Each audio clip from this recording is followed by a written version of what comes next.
Bu qush balonni toqqanimizning sababi 90-80 olsa, bu ikkita balon ikki ariqqa kirib qolayotgan bo'lsa, jatga bu yoqqa tiyib qolib, buni xullas jatgan tak tiyib qolyapti. Shuning uchun qush balon bo'lsa, to'xtovsiz umuman bir tekis urib ketaveradi, umuman to'xtatmaydi.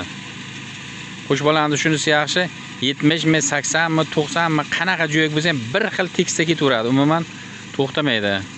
Agar ikkita balon bo'layotgan bo'lsa, yo yoqqa yo bu yoqqa bitta jo'yakka kirib qolayotgan bo'lsa, kamboy xullas qiyshiq urib qolib, tak tiyib qoladi kamboychani.